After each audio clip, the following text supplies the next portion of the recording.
June 18th, 1977, Tucson, Arizona.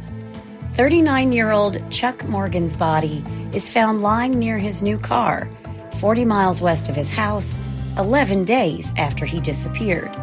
An escrow agent who owned his own business, police rule it a suicide, but many believe his death was a cold-blooded murder due to his involvement with the mafia. A mystery to this day, 2 more deaths have been associated with people investigating or thought to be investigating Chuck's murder. This is the story of Chuck Morgan, mystery, murder, and maybe the mob. Hey y'all, I'm Chris Calvert. And I'm her husband, Rob Potter. Welcome to Hitched to Homicide. For better or worse. Till death do us part.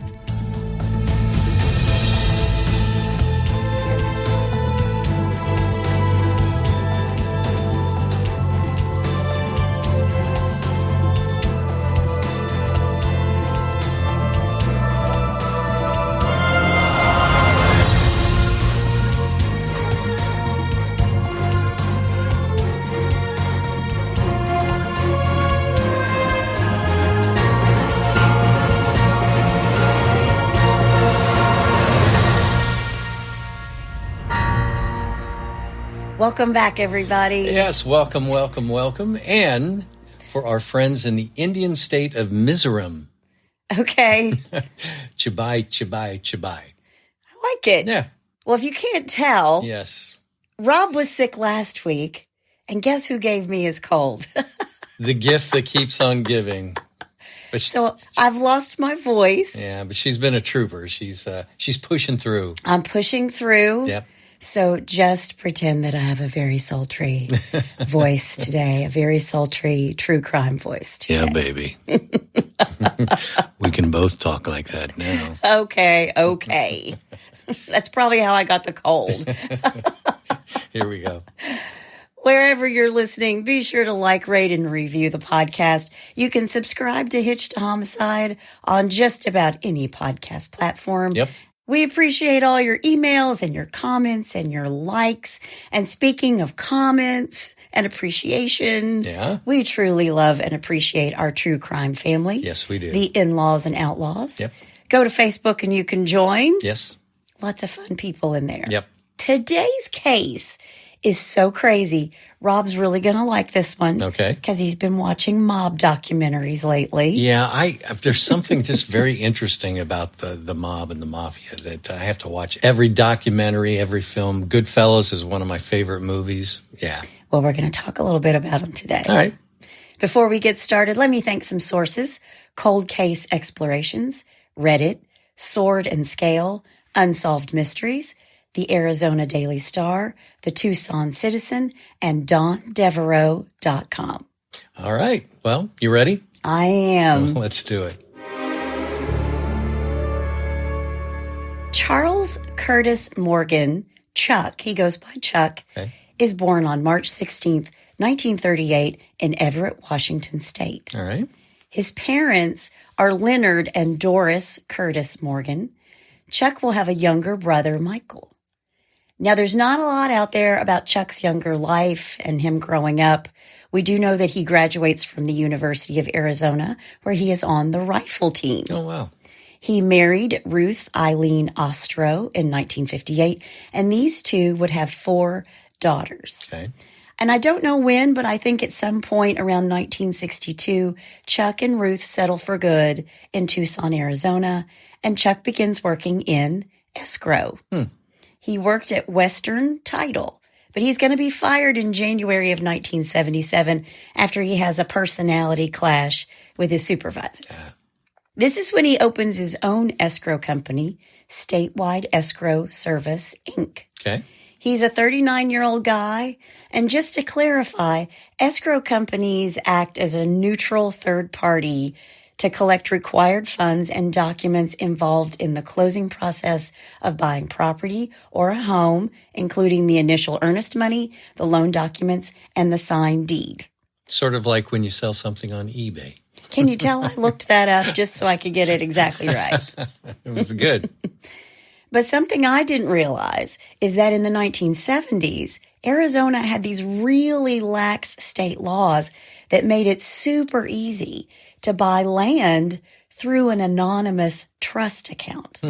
So it's a perfect place to funnel drugs and launder money. And when word gets around that it's easy to clean your money in Arizona, guess who's showing up? It's suddenly a haven for crime syndicates. Yep. And by 1977, over 500 racketeers called Arizona home. Wow. And someone they all needed, was an escrow agent to make all this happen. Sure. They needed somebody to make the dirty money all legal through their anonymous trust. Okay. A facilitator. And Chuck Morgan was one of these facilitators. Right. After the fact, Chuck tells his wife, Ruth, that he's done business with known members of organized crime syndicates, of mafia families. Wow. So let's talk about a couple of them. One was led by former New York Don Joseph Bonanno, better known as Joey Bananas. I can't believe you knew that. I know all these guys. Joey Bananas. Yep. He's the head of a Sicilian crime family. This guy, I mean, what a story. He immigrates to the United States at the age of 3 in 1908. He goes back to Italy with his family 10 years later in 1918. Then he slips back into the United States by stowing away on a Cuban fishing boat and reorganized as the Bonanno crime family, becoming a boss at the age of 26. Yeah, he was very young. Him and Al Capone were probably the two youngest mob bosses. Yeah. Two really young guys, yeah. Yep. But he had a rather lengthy and bloody career, Joey Bananas. Yep. And he and his son moved to Arizona, Tucson, where Chuck lived in 1974. Okay. Another client, the Ned Warren family.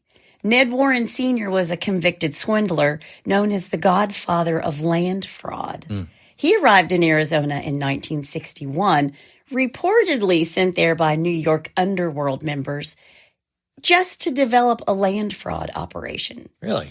He operated dozens of land sales companies, and they lied about everything.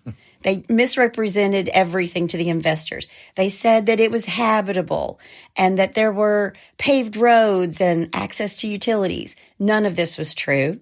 They would also sell the same parcel of land to different people and sell the same mortgages to these parcels to multiple lenders. Wow.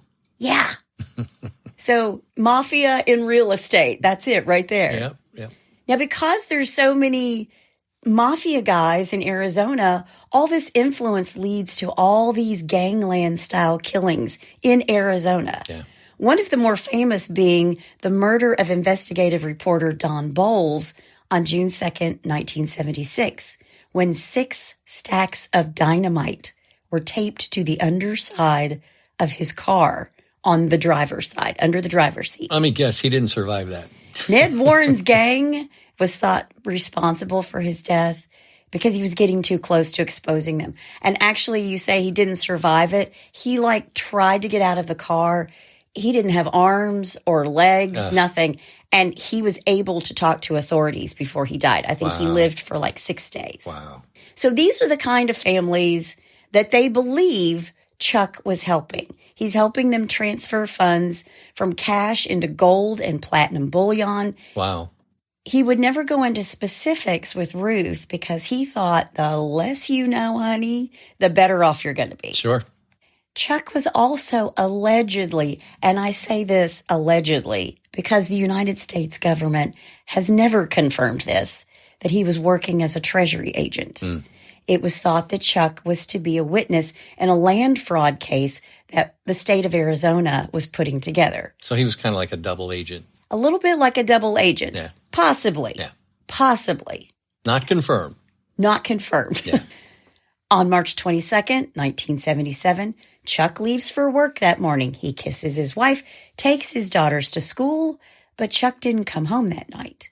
Ruth is really worried, and she realizes that Chuck is probably in danger with some of these unsavory underworld characters he's trying to keep her from. You think? Yeah. And it's also during this time that Arizona was really starting to crack down on the crime bosses who were using escrow companies like Chuck's to hide their money or launder their money.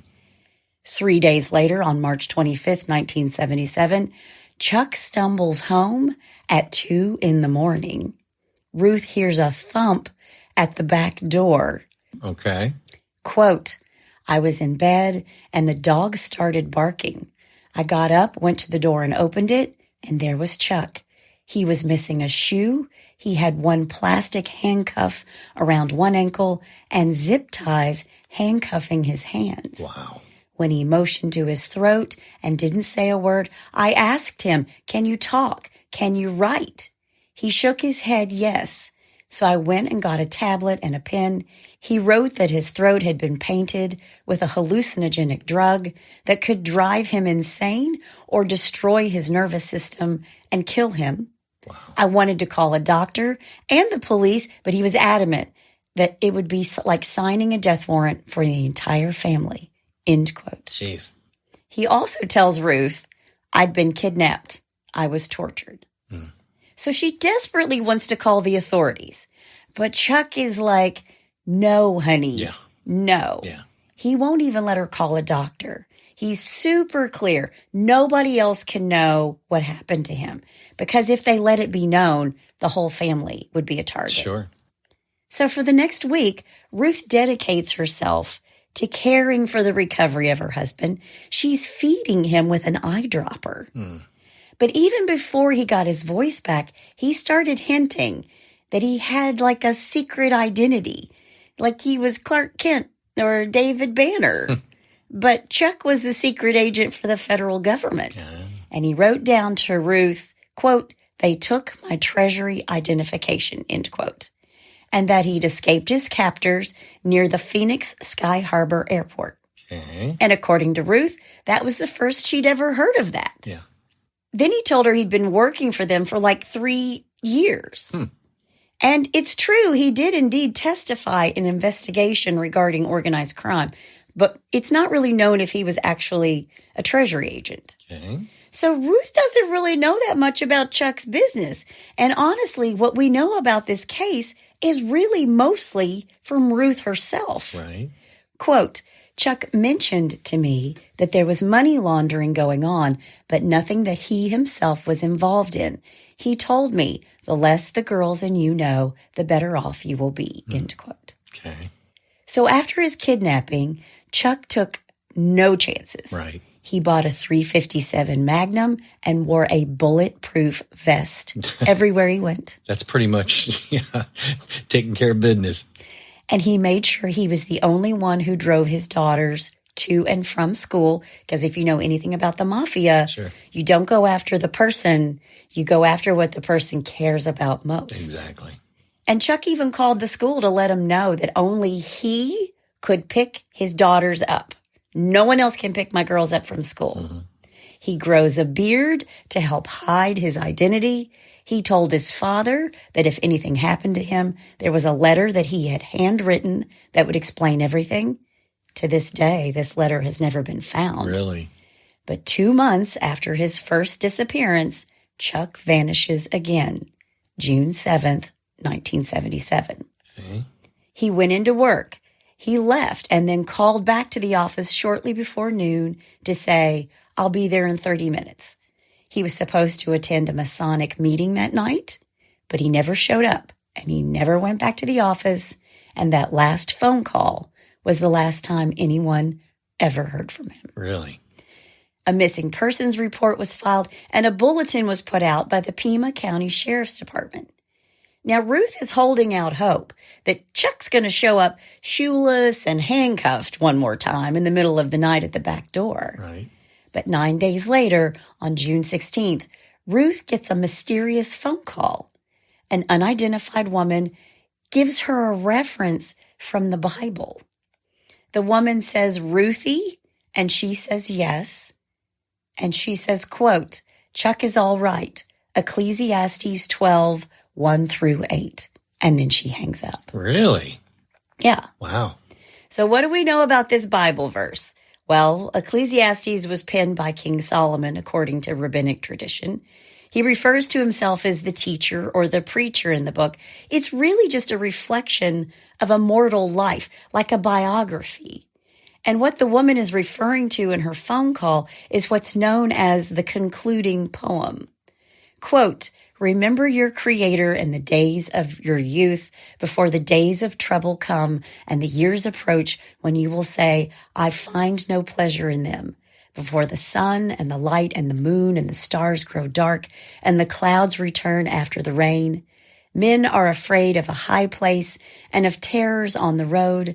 Remember him before the silver cord is severed and the golden bowl is broken, before the pitcher is shattered at the spring and the wheel at the well, and the dust returns to the ground it came from, and the spirit returns to God who gave it." Meaningless, meaningless, says the teacher. Everything is meaningless, end quote. Now, I feel like I took y'all to church for a second. But lots of people have suggested that the Bible verse is just foreshadowing that Chuck was going to die, that he was about to return to Jesus. Yeah. It's like Dust to dust. Yeah. I mean, you better give your soul to Jesus because I think his ass belongs to the mafia, right? Exactly. On June 18th, 1977, two people are walking on the Papago Indian Reservation and they find a dead body. It's Chuck Morgan. Wow. Chuck's body is lying next to his new Mercury Cougar in the desert, 30 feet off Arizona Highway 86, about 40 miles outside of Tucson in the San Juan Springs area. He's wearing his bulletproof vest, and he had died from a single bullet fired at close range into the back of his head. Execution. Yep. The gun that was used was his own .357 Magnum. Now, at the crime scene, his gun is lying beside him, but there are no fingerprints on this gun. But gunshot residue is found on Chuck's left hand, which means he was either shooting earlier or he had his hand near where the gun was when it fired. Right. Chuck was also wearing a pair of sunglasses that did not belong to him. When Chuck's body is inspected, authorities find, just wait till you hear this, he had clipped a $2 bill inside his underwear. And Ecclesiastes 12 was written on the bill with arrows pointing to the serial number, and in particular, the numbers 1 and 8. Really? Also on the $2 bill were 7 Spanish surnames beginning with the letters A through G in alphabetical order. Okay. And on the reverse side of the bill, where the signers of the Declaration of Independence are, they're numbered 1 through 7. And a map is drawn showing an area between Tucson and the Mexican border, which lots of people thought was a drug smuggling route. Okay. The towns Robles Junction and Sasabe were marked, and these towns were really known for smuggling. So what was Chuck trying to tell the authorities? And what is the significance of Ecclesiastes 12, 1 through 8? Yeah. Now, inside Chuck's car, there are oodles of guns and ammo. There were spent shells in his pockets, which might have been why he had gun residue, gunpowder on his hands. Sure. His car had a CB radio, and the car had been custom modified so it could be unlocked from the fender. Also in the car was a hand-drawn map to the exact site where Chuck's body is found, with directions written in Chuck's own hand. Man. Okay. In the back seat was one of his teeth, which was wrapped in a handkerchief. Wow. Also in the car, a briefcase, an empty briefcase. It all sounds hinky, right? Sounds like a mob hit, right? A little bit. The local sheriff's department rules Chuck's death is a suicide. Yeah, he shot himself in the back of the head. Exactly. Oh, my God. I mean, apparently it can be done. It's pretty hard. Yeah, whatever. Medical examiner said that it was unsolved. So let's chat about this for a hot sec. First off, Just as you said, how do you put a gun at the back of your head when you're committing suicide? Right. Highly unlikely. Right. Not to mention, there were no fingerprints on the gun. Right. Someone murdered him and wiped the gun clean. Sure. I think that's pretty obvious. He wasn't wearing gloves. Yeah. Ruth wasn't buying what the sheriff's office was saying either. Quote, there was no way Chuck would have committed suicide, and if he had even contemplated suicide, he would have left a letter for his girls and for me, end quote. Sure. So authorities ruled that Chuck committed suicide. They believed he did so either because of financial difficulties or that he was afraid for his safety.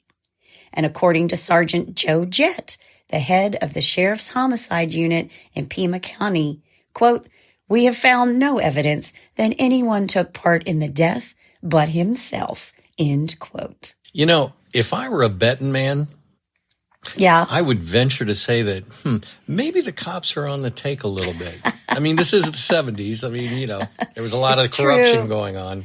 But this is only the beginning of how the rest of this case plays out. All right, bring it on. According to the Pima County Sheriff's Department, Chuck was hiding out in an Easy 8 motel for a week before he died. Wow, a whole week?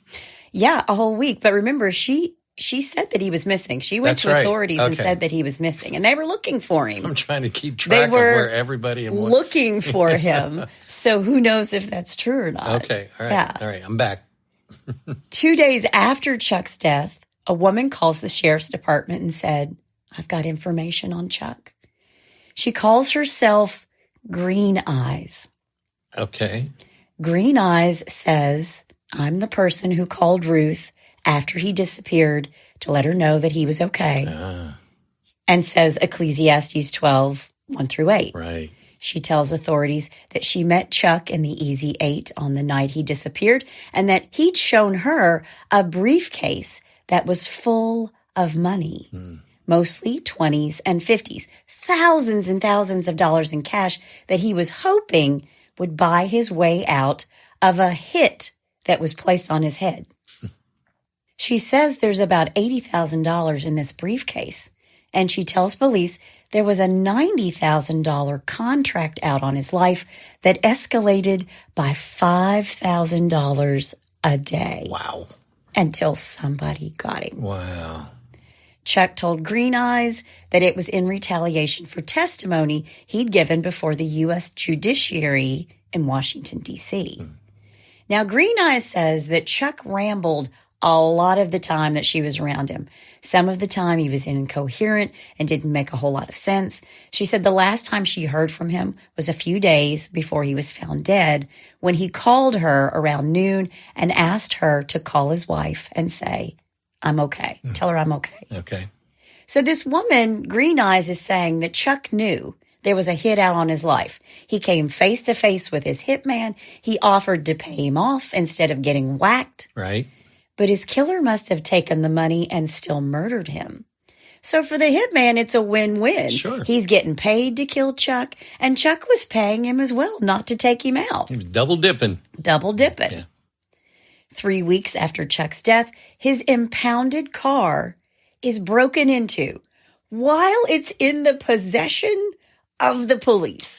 If I were a betting man, sorry. Exactly. Go ahead. A few days later, 2 men who said they were with the FBI came to the home of Ruth and Chuck, and they tell Ruth, we need to search your house.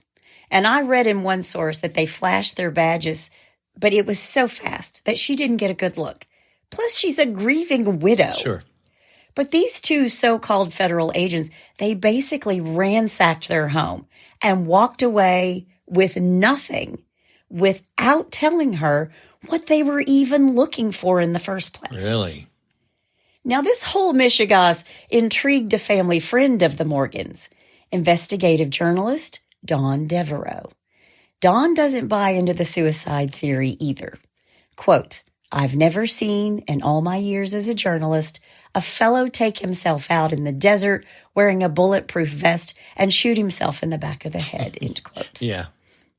Don contacts the FBI. He wants to do a follow-up. And what do you suppose the FBI said to him? This case is closed. We have no case file on Chuck Morgan. Oh. We've never even heard of him. What? Yes. Okay.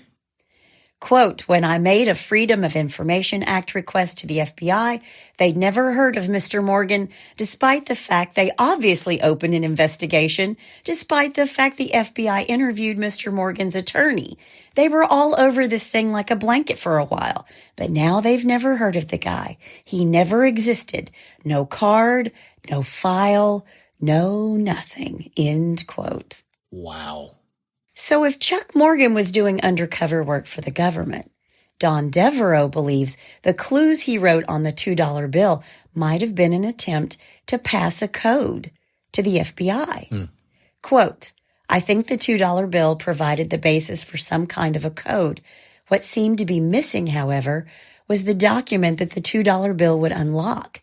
If he was quietly providing assistance to the U.S. government and monitoring the activities of one or more major organized crime families, then he wasn't a villain. He was a good guy. And they need to know that, Right. End quote. Right. So Chuck's story is featured on Unsolved Mysteries. And Don Devereaux kept digging, and he would investigate any lead that came in.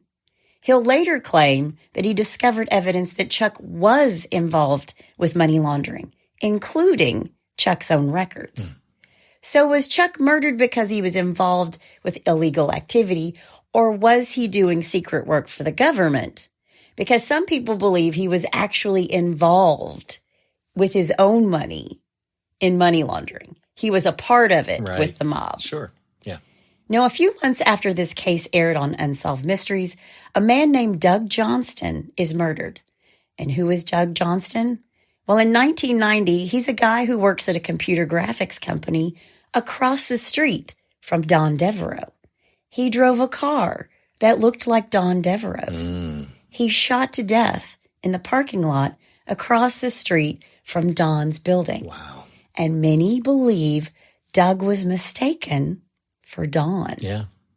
Doug was right-handed. There was no gunpowder residue on his hands, and the gun was never found. But a medical examiner couldn't determine whether Doug's death was a suicide or a homicide. Oh, man. When you look under corruption in the dictionary, it was probably this whole crowd. Yeah. Oh, my gosh. Doug's death is still unsolved. How can you? There's no gun. He's dead. It's the wrong hand. Yeah, it's just amazing. Okay. Don Devereaux has had people, journalists, and a CIA informant tell him that, in fact, he was the target when Doug was killed. Wow. A year later, Don Devereaux is contacted by an investigative reporter in Washington, D.C. named Danny Casolaro. And he agrees to share all his information on Chuck's case, specifically Chuck's illegal gold transactions. But before these two can meet, Danny is found in a hotel bathtub with both of his wrists slit. Authorities say he's committed suicide. Yeah. But Danny had been investigating a clandestine government organization known as the Octopus, and I believe that's what he called it. Okay.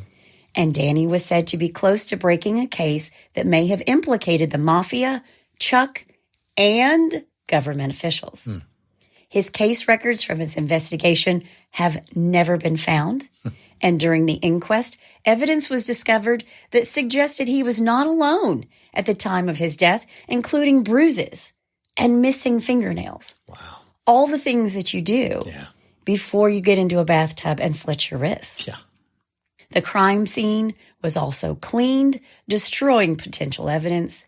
A maid gave a statement that there were bloody towels on the floor before, suggesting that somebody came in and tried to clean up. There are those who think he stumbled into information about security software that the government was using to spy on other countries. And on the cusp of taking either of these stories public, or whether these all are tied together, he dies. Wow.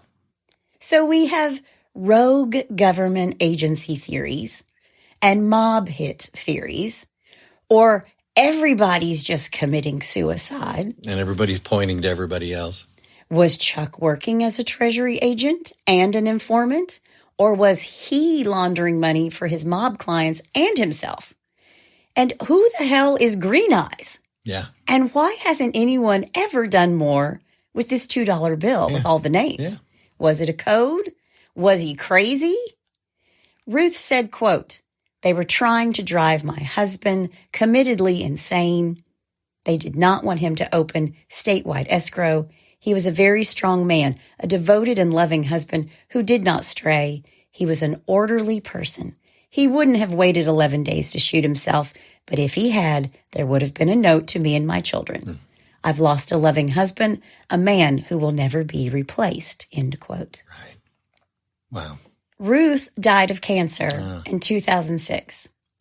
The couple's 4 daughters maintain that their father was murdered to protect the interests of corrupt businessmen and politicians.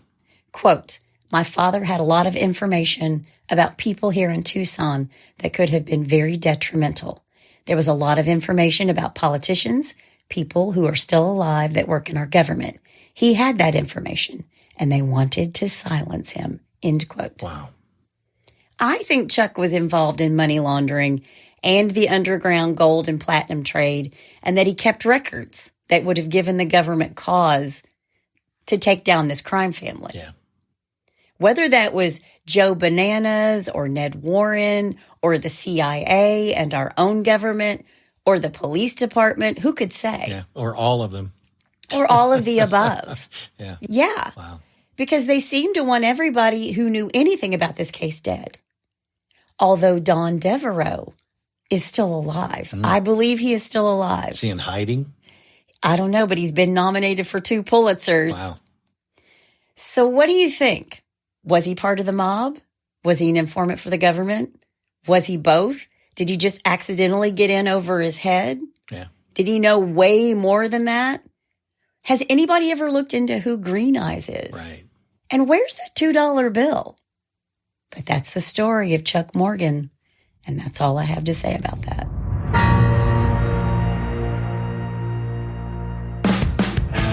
Hey, Hitch to Homicide listeners, the wait is over. If you're a reader or a fan of my Sex and Lies series, Book 10, Sex, Lies, and Rock and Roll is now available on Amazon. With a successful tour and 2 years of sobriety under his belt, rock star Noah Hart is ready to put his secrets and the past behind him. That is, until his former bandmates and business partners are murdered one by one, and suddenly he becomes the prime suspect. When FBI agent Louisa Hathaway is assigned to the case, no one, including her partner, is aware she carries her own secrets, including an undeniable infatuation with rock and roll's bad boy, Noah Hart. As the body count rises, Agent Hathaway is torn between unraveling the truth and falling for the man who might be the killer. Don't miss this new book, Sex, Lies, and Rock and Roll, by me, Chris Calvert. Only on Amazon. Rock and roll will never die, but it might kill you. I like that one. Being a... What would your mob boss name be? Mine? Robbie Redhead? Red Rob. Red Rob? Red Rob. It's got to have something that's more like, it's like Joey Bananas and Maddie this and Paulie. So you'd have to be Robbie. I have no idea. But let me tell you something. Being a composer, I got to do a series on Court TV called Crime Stories. That's right. Yeah. That's right. So 2 of the episodes that I remember especially was John Gotti, and then Al Capone was the other one that I scored. And I just loved scoring those 2 because, like I said, anything to deal with the mafia or the mob, I'm always interested in because it's such a dark world. Well, I don't know if Gotti had anything to do with all of this stuff going on in Arizona. Yeah. But it was around the time that he had just been released from prison. Yeah. Yeah, there's a documentary out on Netflix right now about John Gotti. It's really interesting. So. Oh, well, we will put a link to that in our show notes. All right. Well, enough of the mob.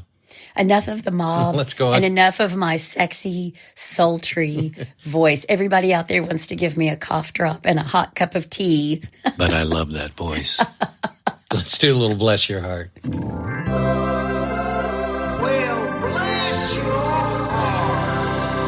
All right. We're going to start off with the first one called, it seems legit. Okay. 2 Florida men have been arrested after officials say They pretended to be federal marshals to walk around a resort without wearing masks. This was during the corona. COVID, okay. Yeah. Wear your mask. Yeah. You're supposed to wear your mask. Walter Wayne Brown, he was 53, and Gary Brummett, 81. 81? Yeah. Were arrested on February 11th, and I'm not sure what year it was, at the Wyndham Deerfield Beach Resort and charged in federal court with impersonating a federal officer. Well, why did federal officers not have to wear a mask? Well, the manager said Brummett went down to the front desk earlier on February 11th for a cup of coffee. After he was asked to put on a face covering, he revealed a laminated card purporting to show that he was exempt from doing so. We'll just put it that way. I have a letter from my mom. Exactly. The card was titled Face Mask Exempt Notice Card, according to court documents. Oh, my gosh. This guy. It was done in crayon. No, I'm kidding. Quote, I am exempt from any ordinance requiring face mask usage in public, the card read. Wearing a face mask poses a mental and or physical risk to me. Okay. Under the American with Disabilities Act, ADA, I am not required to disclose my condition to you. The manager said Brummett also pointed toward his belt where a false badge was hanging. Do you know what this means? He allegedly asked. Oh, gosh. I'm a U.S. Marshal and can have you arrested if you force me to wear a mask. I loathe these kind of people. 2 days earlier, employees at the hotel said that they had nearly identical experiences when Brown checked in.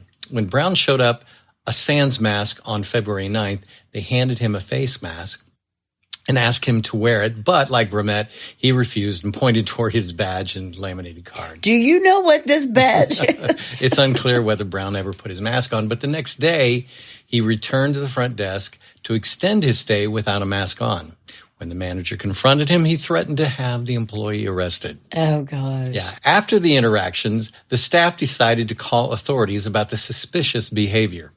When police and an actual U.S. Marshal arrived, they found the two men dining in the hotel restaurant. Yeah. They're like midway through their complimentary breakfast. They're over there making waffles. Yeah. And the U.S. Marshals show up. Needless to say, they were both apprehended and are awaiting trial. No, I know. Don't try to impersonate. No, not at all. U.S. Marshal. No. That's bad. Yeah, idiots. All right, number 2. Hey, look at me. A bank employee in North Carolina could face decades in prison after FBI investigators say he stole thousands of dollars from a vault and posted photos of the cash on social media. Oh, my gosh. Oh, my gosh. Yeah, according to a release from the United States Attorney's Office, Western District of North Carolina, 29-year-old Orlando Henderson had access to the vault of the bank where he worked in Charlotte, North Carolina. Okay. And systematically stole more than $88,000. And nobody noticed? I think he was doing a little bit at a time. Over how many years? I think 3 days. No, I'm just kidding. Over 88 years? Yeah, exactly. He took a buck. He was indicted last week on a litany of charges. According to the indictment, Henderson stole cash from the vault at least 18 occasions in 2019. Oh, so he did it on over 18 days, 18 different days. Right, exactly. What's 18 into 88? I don't know. He stole the money from deposits made by other customers and used the funds to finance his luxurious lifestyle. Oh, my gosh. So, like, if people brought cash in. Yeah. He would just pocket. He also put a $20,000 down payment on a new Benz. I mean, he had his priorities. Yeah. He's out there living the big life. Yeah. He's also accused of falsifying bank documents in order to obtain a car loan for the remaining balance on the high-end vehicle. Oh, I thought you were going to say he falsified bank documents to walk out with the cash, but no. Dude's working overtime. Oh, yeah, he had this whole thing planned out. On numerous days on which Henderson stole money, he also made cash deposits at an ATM near his work site, the Justice Department release reads. It is further alleged in the indictment that Henderson destroyed certain documents and made or caused others to make false entries in the bank's books and records to cover up the theft. Okay. So there it is. So that's how he did the whole thing. I mean, it's all computerized. How would you not know? Yeah, I know. Yeah. Well, and during this time that he allegedly robbed the bank, Henderson posted photos of himself holding up stacks of cash on Facebook and Instagram. He just couldn't resist. He needs the likes. This is the best part. This is what he said. I make it look easy, but this is really a process, he said in one Facebook post, which has since been removed. He's got like I make crime look easy. Yeah, Henderson is charged with 2 counts of financial institution fraud, 19 counts of theft, embezzlement, and misapplication, and 12 counts of making false entries.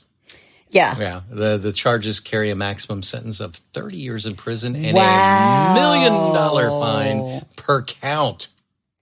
Wow. So let me think. That's he's not going to be on Facebook anymore. Carry the one. $30 million. Yeah. That's scary. Yeah. God love him. All right. Bless his heart. I know. And last but not least, he looks so lifelike.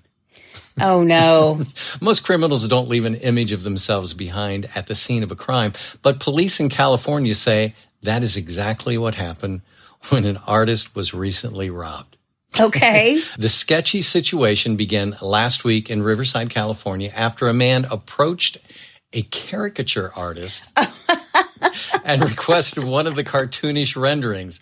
Once the drawing was complete, the suspect quickly grabbed the artist's money bag and fled the scene. Oh. Although he was able to make off with approximately $500, the thief left behind his own caricature in the heat of the moment. Oh, my gosh. That's a good one. The portrait shows the suspect with emphasized features, sporting a thin mustache and wearing an earring. The man has on a backward cap and tufts of hair pushing out from under the brim. In a social media post, the Riverside Police Department described the suspect as a 5'1" black male with an average build in his early 20s. 5'1", it's Kevin Hart. I know. This caricature is of a suspect, but of course, the exaggerated characteristics and feature, the police department said. Police are asking the public to help find the man and are hoping that someone in the Riverside area recognizes him from the unique clue. Is he like running? Exactly. So there's your 3 bless ya hearts. $500. He must have been a really good guy, a really good artist, caricature artist. Yeah, I'm sure the picture looked pretty good. Just like him. Yeah. Can you imagine going into the police? This is the guy we're looking for. And they hired that guy as a sketch artist.